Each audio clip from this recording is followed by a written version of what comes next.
It's the E-Commerce Minute, your daily dose of e-commerce, tech, and retail news with your hosts, Bart Mraz and John Suter. The E-Commerce Minute is a production of Sumo Heavy, a digital commerce consulting firm in Brooklyn, New York, and Philadelphia. Find us on the web at sumoheavy.com. It's the E-Commerce Minute, episode 288. In today's episode, Walmart tests grocery picking robots. Walmart continues to innovate and has taken another step to create the store of the future. It's unveiled a bunch of new innovations in its Salem, New Hampshire location, including their new grocery picking robot called Alphabot. Walmart is partnering with Massachusetts-based Alert Innovation to deploy the technology. But don't freak out, this isn't another robots are taking our jobs story. The robots will be tasked with filling the ambient part of the grocery order, things like dry packaged goods, like cartons and cans, and frozen foods. The associate, which has been trained as sort of a personal shopper, can then focus on selecting the customer's fresh items, like meat and produce, selecting the best items based on the customer's instruction.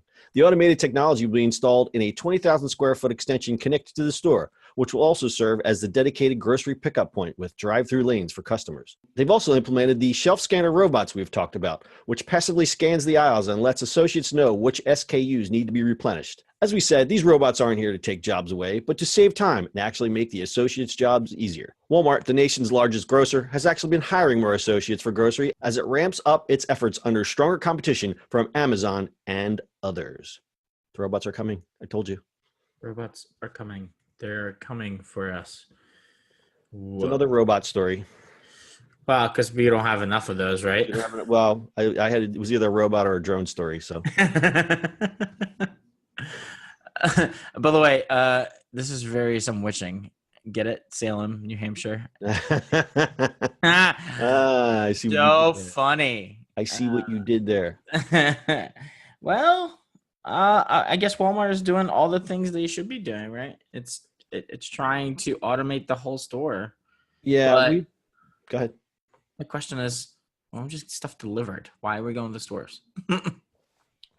Yeah, we talked about that last week with the Waymo, with the cars, which I'm still scratching my head about. But you're right. Why don't they just deliver the groceries? Why are they still having people pick up the groceries?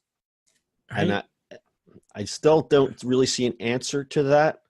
I mean, let's take that part out of it. The technology here is pretty cool. I saw a video of these robots, and it's not so much the robot in the humanoid form that everyone imagines. They're basically boxes that zip around these predetermined, and they're not even aisles. It's just boxes that zip around and say, okay, the robot has the instruction, and the box literally zips down to one aisle.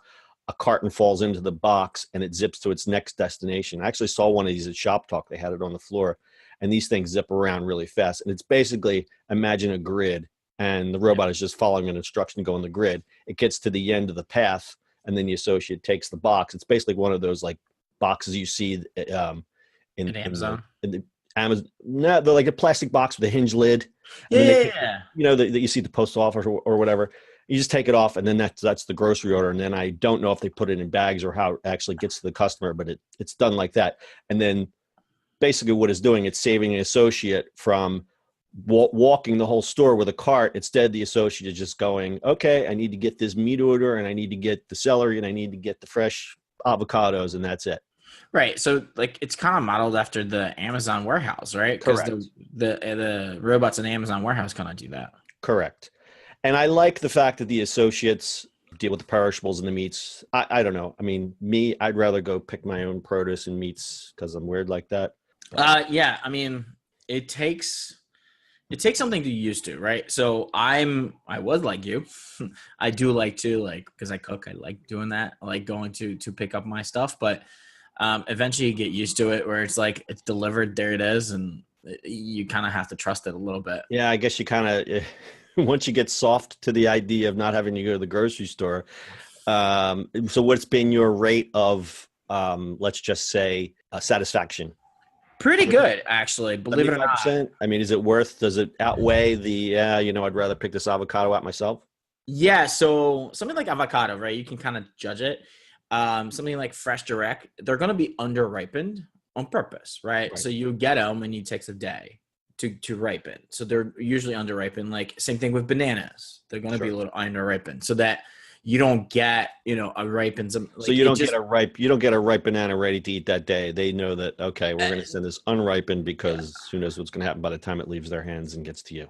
Yeah, I mean, listen, they pick that stuff up in the morning and it's get delivered through the day. I mean, what's cool about where I am is like they're just across the river, and they deliver all the time. So that's kind of easier. But yeah, I mean, if you want something like right now, then you get it. So here's one argument for the I want to come pick the thing up. This is suited more for the consumer who doesn't want to pay to have their stuff delivered. Sure. So if you have like a shipped, like Target's shipped or Instacart or any of those other services, there's a fee on top of that.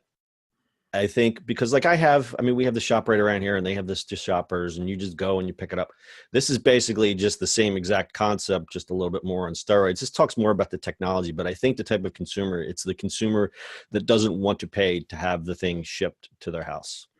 Yeah. I mean, I look at it from perspective of, you got to look at total cost, right? Driving to the store and things like that, you're still paying for gas and wear and tear in a car. But if you're out doing your errands anyway.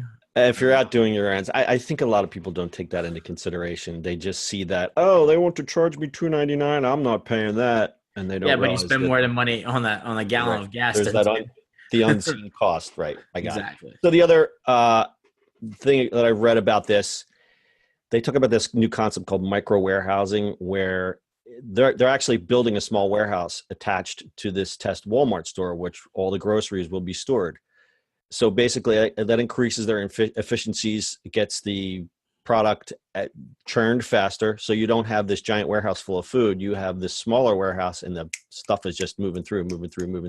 Yep. And again, it's all about efficiency. I think that's what they're aiming towards.